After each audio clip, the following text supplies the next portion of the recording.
Welcome to all the listeners, all the viewers that's been following us on the Suidlanders Gesels program. Obviously, we've gone over to English. It's now Suidlanders Chat. It's between me, Marius Greyling, and Simon Roche. And I'm in Namibia at the moment. Simon is in Russia. Suidlanders working all over the world. And yeah, welcome, Simon. Yeah, thank you. Thank you. I'm pleased to be here, Marius. Yeah, like always, we've been doing this for a long time and I enjoy every single one of it. It's always very interesting. And I hope you've got some nice and juicy tidbits for us about what's happening in the world today. Yeah, Tuesdays and Thursdays we discuss what's going on in the week.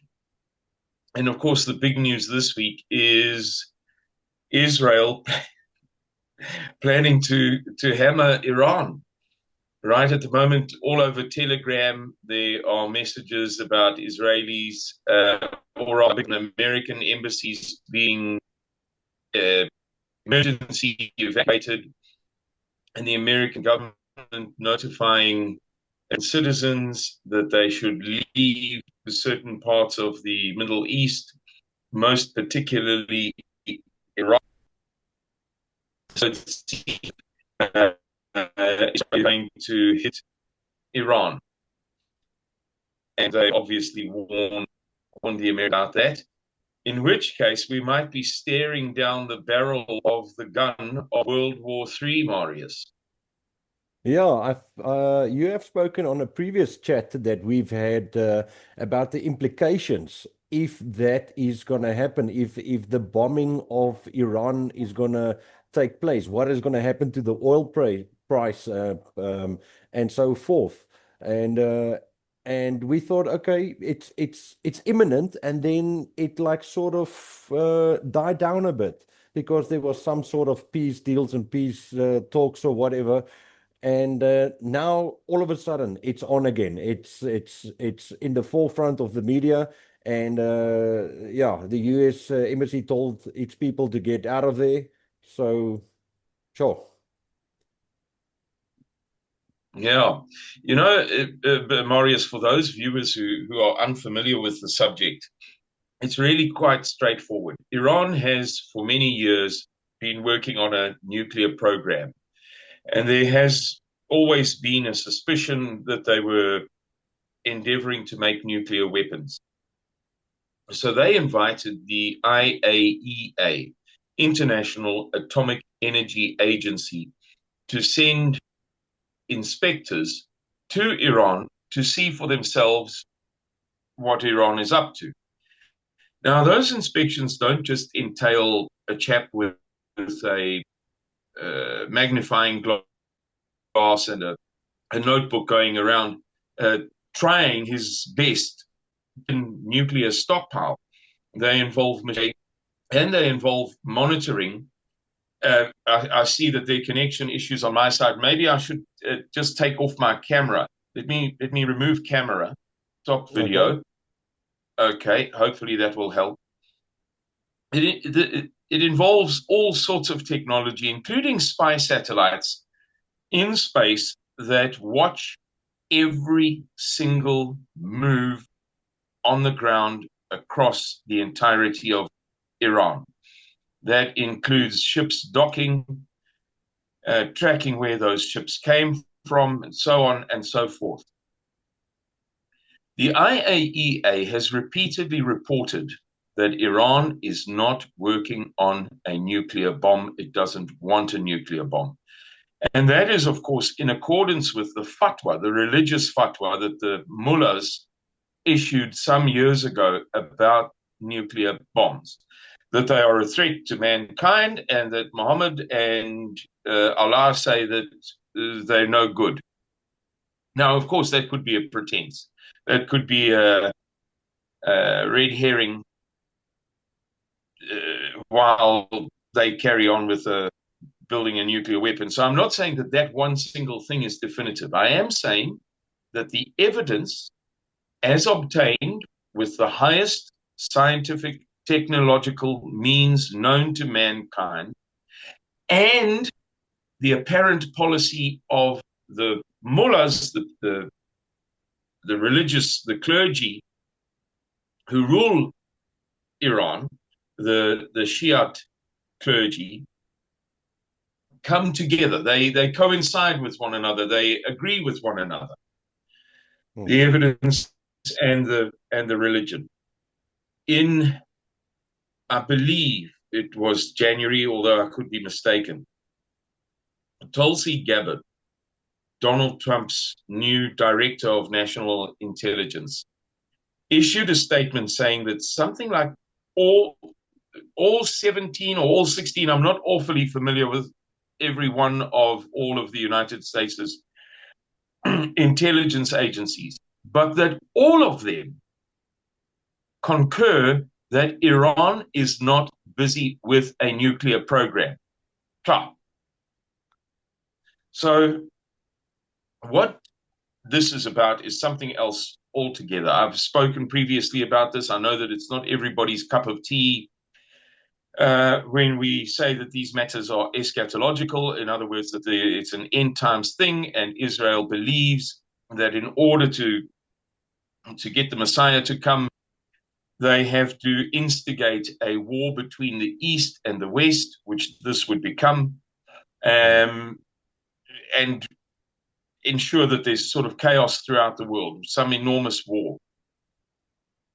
It's not everybody's cup of tea to hear that. Many people want to understand things purely and simply in the flesh. So in this program, I won't go into the real reasons behind all of this.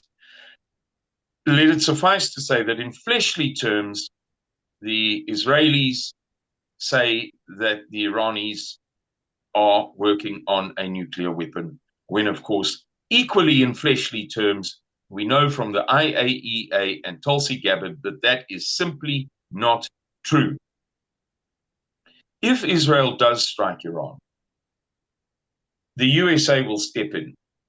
As we all know, the USA is, or the US government, the US Senate, the US Congress, and the Senate and the House of Representatives together making the Congress, and the White House are beholden to Israel, to Zionist interests. We saw Bibi Netanyahu give a speech to a joint sitting of the Congress, that is to say, simultaneously to the House of Representatives and the Senate, all gathered together in one room,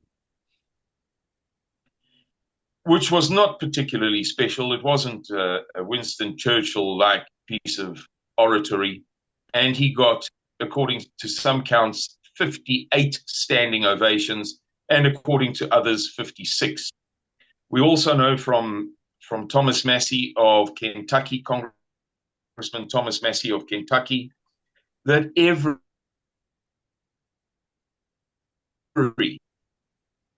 congressman and 35 representatives, 535 people, except for him, every single one was vetted by the APAC, the America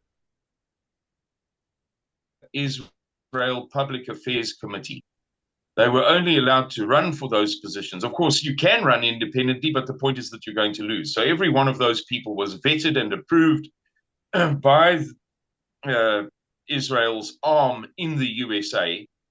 And as I say, they're completely owned. We know that Donald Trump has very, very, very close relationships with those interests. We know that Sheldon Adelson's widow, I forget her name for the moment, gave a significant amount of money to Donald Trump's election campaign.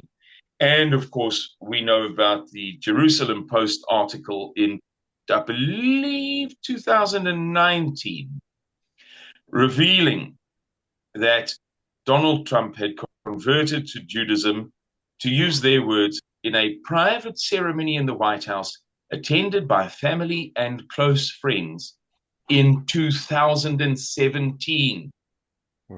So, the USA will come running for Israel, and we will, in one moment, have the biggest war in history, possibly, between the USA on one side and Iran and its allies on the other. All hell will break loose if Israel succeeds in striking Iran. However, we should bear in mind that 5 months ago, the Israelis attempted to strike Iran. It turned out later that the plan was to have 3 waves of 100 aircraft attack strategic sites in Iran. The first wave was meant to knock out Iran's air defense capabilities. So using oh, goodness me, somebody's phoning. I apologize. Heavens above. Oh, I'm sorry. No problem. Can you believe it? It's one of my sons. I'll just decline him.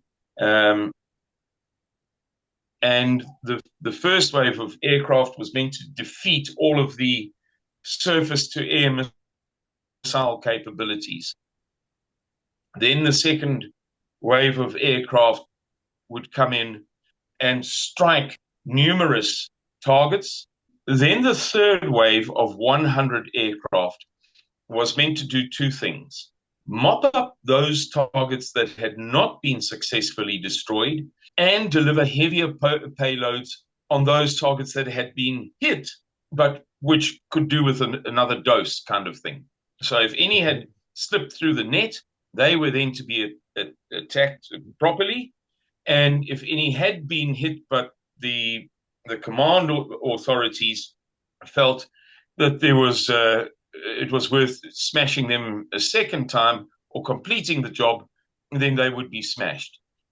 In the end, what happened is that the aircraft got not even as far as Iran's airspace. They were still over Iraq when they started picking up that the Iranis had radar locks on their aircraft, meaning that if the Iranis pressed go with their surface-to-air missiles, they would, in all probability, strike the Israeli aircraft. I don't know anything about this subject. I'm clueless. So I can only sort of regurgitate what I read in the best terms that I can remember. But apparently they weren't just getting a radar lock. They were getting such a solid radar lock that the Israelis couldn't get them off. So they were locking on. The Israelis were then pressing their countermeasure buttons, beep, beep, beep, beep, beep, to get rid of the radar locks, and the radar locks remained. The Israeli pilots panicked, and they all turned around and flew away, apart from our 7, if I remember. You may remember better than I do, Marius, that tried to go a little bit further. They pressed on, heroes of the nation. They pressed on, and then they too turned around and flew away. So what does that tell us? It tells us 2 things. Number one, it may not be a successful attack, and we may not have World War III. The Iranis might do what they did last time and say it's good enough for us that we were able to deter these attackers. We'll leave it at that.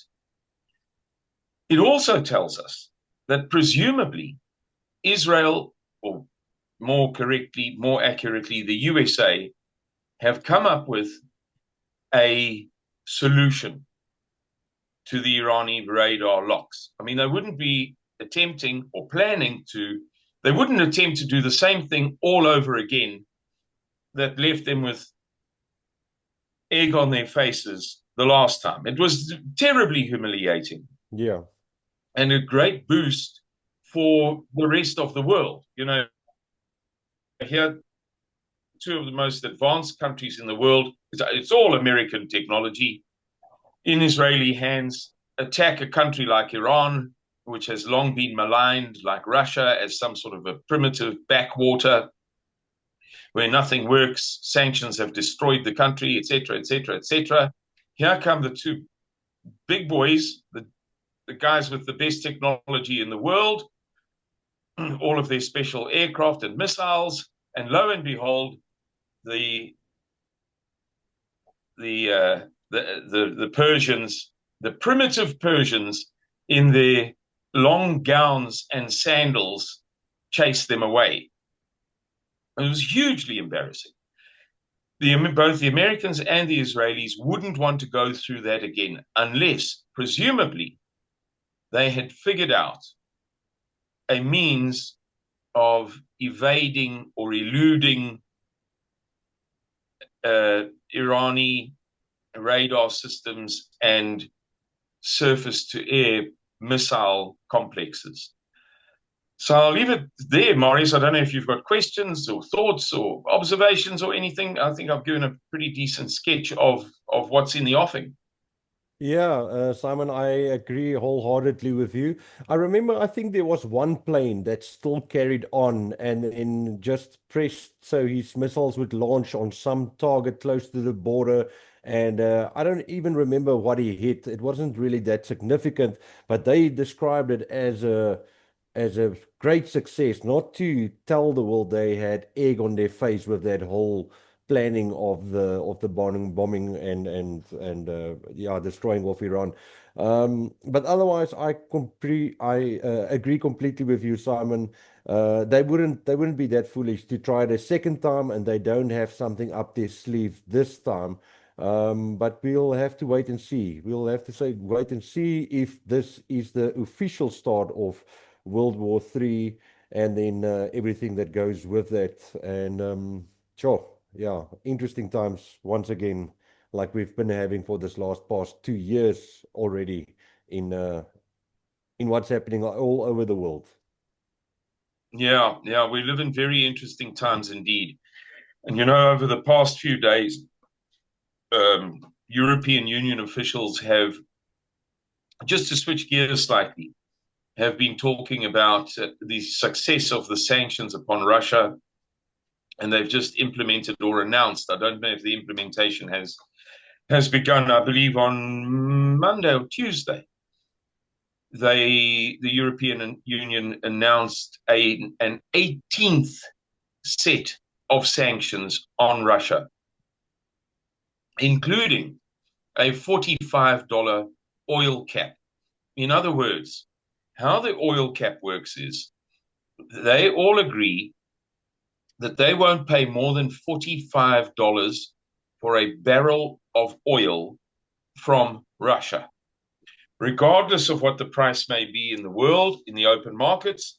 We will not buy from you unless you give us a jolly great discount. Now, of course, Russia couldn't care less than they already do. They care zero, and there's nowhere lower to go, because they just sell their oil at the fair market rate somewhere else. They don't need the European Union's custom. Yeah. And the Chinese and the Indians have picked up the slack in the rope, as it were, that has been caused by the European Union not being willing to do business with Russia at the fair market rate. But to make matters even worse, today the price of oil spiked to $70 a barrel because of fears of what's going on in the Middle East. And as we've discussed previously, about 25 to 30% of the world's oil flows through the Persian Gulf. Persia obviously being the name for the Old English name for Iran. And about 33% of the world's liquefied natural gas. It varies from time to time. And as I explained previously, if you remove 30% of the world's supply, let's average it, call it 30% natural gas and oil of the world's supply. So in other words, if there's a conflict and the Straits of Tiran are shut down, the Persian Gulf is shut down, the price won't go up by 30%. Or if you add 30%, then you've got four 30s, 30, 30, 30, and 30, a third. It won't go up by 25%. It'll go up by 2,500%. Yeah. That's the nature of demand and supply. If that happens, we're all going to be in very, very big trouble. And it will knock the economies of the world absolutely sideways. The chief requirement for any commerce, industry, trade, production is energy. Energy is like a lifeblood. You need electricity before you need the computer. Everything else is what they call downstream of energy. Energy is the fountainhead for building, for construction, for production, for industrial endeavors, for trade, for everything.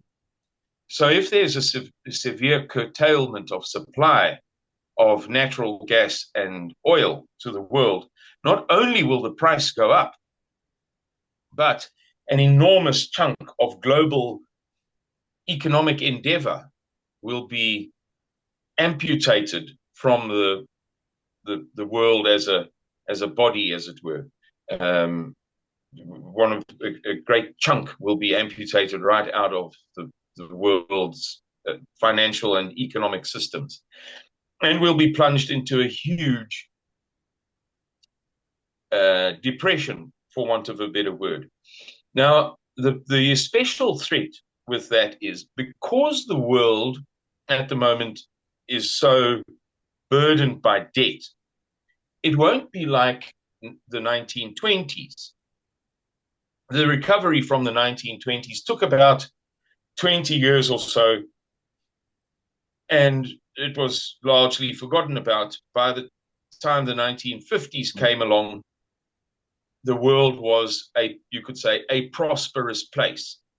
By the 1960s, the world was a very prosperous place. Now, of course, primitive societies that didn't possess any means to make themselves prosperous, I don't know, Central African Republic, Peru, wherever, you choose your favorite place, that did not get prosperous in the 60s. Well, of course, but all of the societies that possessed the means, the intellectual means, the energy, the very, very prosperous quite quickly. However, now economists are warning that if there is a global crisis that leads to a collapse of global trade, industry, finance, and economic endeavor, because we are so heavily burdened by debt globally, it might take 50 years to recover from it, and it might be 20 times, I'm making up a number when I say 20 times worse than the Great Depression of the 1920s and the 30s. So, yeah, Marius, we are staring into the abyss. If this thing kicks off, all hell is going to break loose all over the world. And as I say, I think it's very important for Suidlanders to recognize this. There will be a global financial collapse of some sort, which means that the poorest of the poor in South Africa, who run to millions upon millions of people and who subsist by virtue of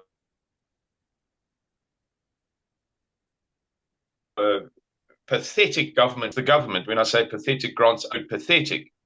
1,000 rand a month, $50 is just about enough money to feed a dog. So we have people who live at the breadline, who barely subsist. And if those people's 1,000 rand a month becomes devalued to the point that it is only sufficient to afford a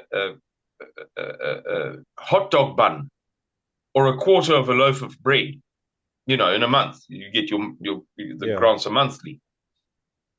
If it can't even buy you the taxi fare to go to hospital to get your antiretroviral HIV AIDS medicines, people will go berserk like we have never seen in this country.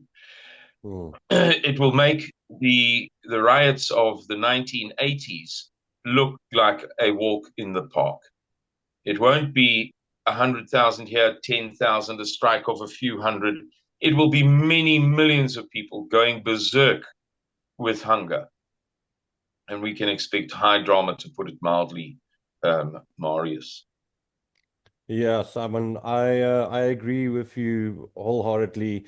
Yeah, there's a lot of people that say not you, but us as a whole, we always talk about doom and gloom and things like that. But I mean, that's the reality of the situation. If Iran gets bombed and the oil prices skyrocket, then that is going to have effect not just on us, but on the whole world. But the reality of South Africa is, like you just explained very nicely, is that your SASSA grant will not be able to buy you a full loaf of bread in a very short amount of time. And if you look at other countries where people go hungry, what do? They will just ask yourself, like I always ask my friends, what will you do when there's no food around for food and water for your family, your children? You will almost do anything for them. So that's going to be the mindset of the masses. They will do anything, looting, burning, breaking in, you name it, anarchy, as long as they can try and get a bit of food to to stave that hunger of theirs. And yeah, so Simon, I see we've got a couple of minutes left. If you maybe want to finish with something. No, Marius, I don't have anything else to talk about, unless we were going to talk purely for the sake of talking. You know, all of the other matters in the world at the moment, today or this week, pale by comparison with this threat of Mm. Israel striking Iran and Iran retaliating with hundreds of ballistic missiles. That's what Khamenei said earlier today. We will fire hundreds of ballistic missiles. And he's a religious guy. He's a very serious guy. He doesn't,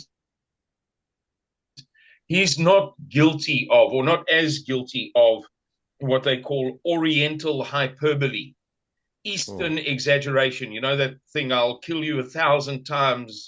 That, you know how they speak in Yeah. the East, the hyperbolic, exaggerated terms that they use. He's not somebody who resorts to speaking that way. So if Israel strikes, hundreds of ballistic missiles fired at Israel, the US joins in, then we get perhaps the South Koreans or the Russians helping the Iranis, and the next thing you know, it's World War III, and we think we are closed, and the global economy won't be long before we feel it very, very, very painfully. And quite honestly, Yeah. Unfortunately, it looks like we've lost Simon at this stage, but the crux of the video still stays the same. The main highlight of what's going on now is obviously the Israeli towards Iran attack, like Simon said. so I think that that's enough from my side, Marius. Thank you very much for having me on the show again. God bless, and I wish everybody, very much good fortune for the times that lie ahead of us. Good night. Bye bye, Marius. And yeah, we will be back with a Suidlanders chat on Tuesday again. I hope you guys all have a lovely day, evening, or morning, depending on when you're watching this video. And yeah, give all the other videos a like, a share, and a follow if you like our content. Thanks for watching and have a great, great evening.